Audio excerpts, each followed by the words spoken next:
In this video, I want to discuss pain, suffering, and tribulation.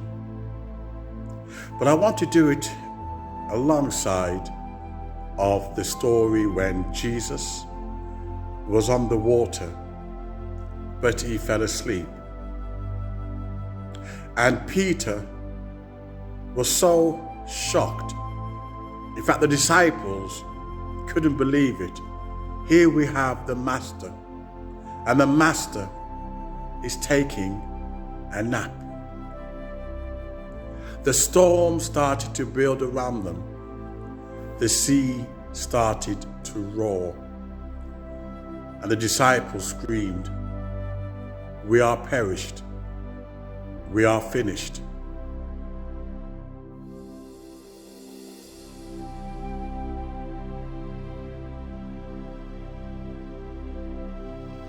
There's no way out of this.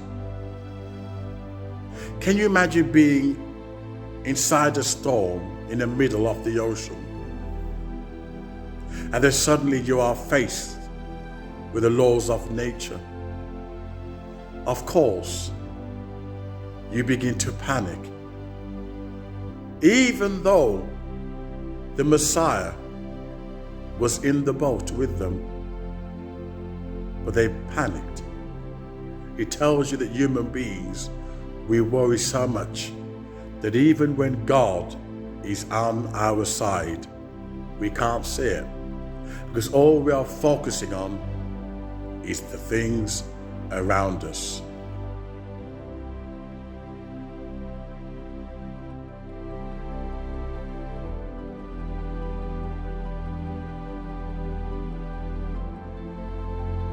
And not keeping our eyes on the Son of Man. Jesus then rebuked, he woke up and rebuked the waves, the storm clouds. What that tells you is that, number one, you have faith in Christ, his power.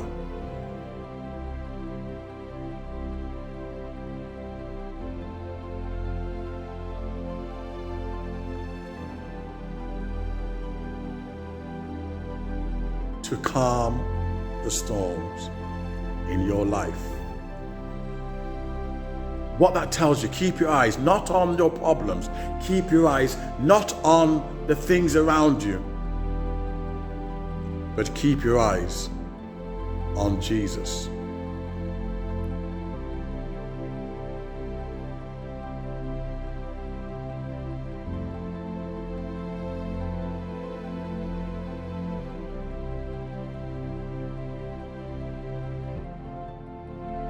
When Peter saw Jesus on the Galilee, and Peter tried to swim towards his Lord, but because Peter took his eyes off Jesus, he almost drowned, because he took his eyes off the Master. And Jesus had to reach out to him, reach out into his situation, into his darkness, and led you back to safety.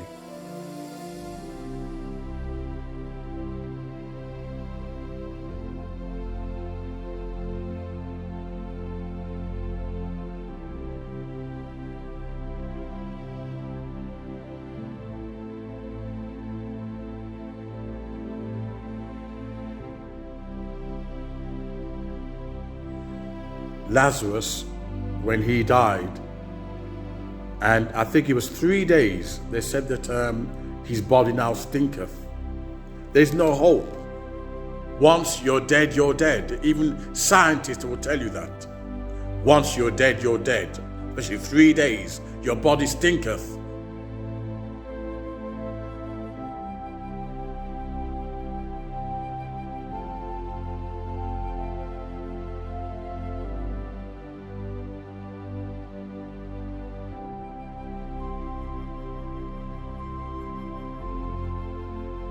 Starts to rot.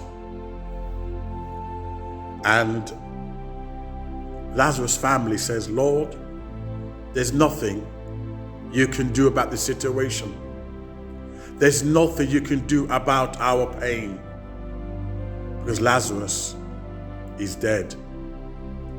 And Jesus says, even right now, even when you are suffering, when you are in pain, even right now, when the trans agenda is trying to destroy the church, when wokeism and cancel culture is trying to drive you crazy, trying to disturb your reality, that you don't know the difference between male and female, black and white, even right now while you are being persecuted, you shall see the power of God.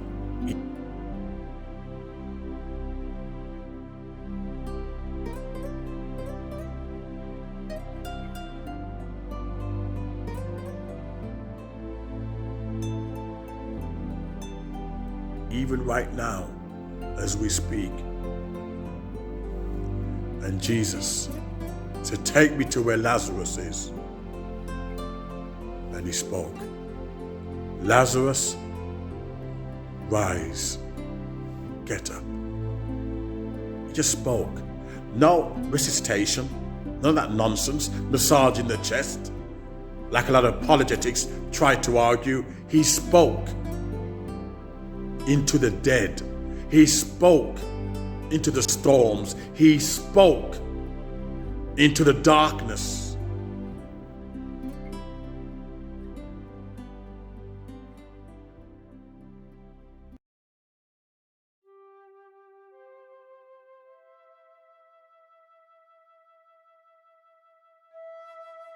He spoke into the despair. He went into the grave with his voice, showing the power of God. And Lazarus was restored back to life. Many of us, just like Peter on Galilee, we take our focus off Jesus Christ and look at the storms around us. And as a result, we start to sink, when all we have to do, ignore what's going on around us, ignore it, ignore the trans agenda and cancel culture. Just keep our eyes on Jesus, because he is faithful. When he said, I am the resurrection, the truth, and the life. You can't get more powerful than that. You can't have, you see, let me give you an example. Your insurance company, they say to you, oh, if you insure with us, we'll look after you, guaranteed. And then there's a small writing. There's a small writing. You think, what? What's going on here? You promised that if I take out a policy with you. With God, there is no small writing. I am the resurrection.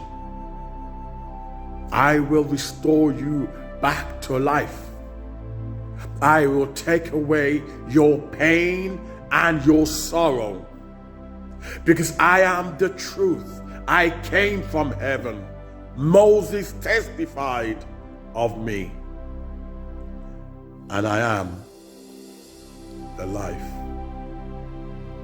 He that come to me, though you might perish in your physical body, but you will have eternal life.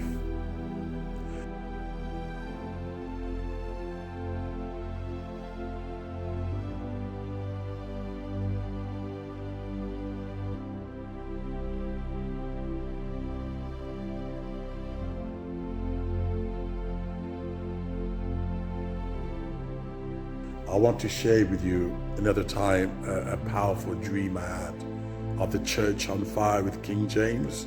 It was very, very powerful, but I'll share that with you another time. I hope you enjoy this video, and please don't forget to subscribe.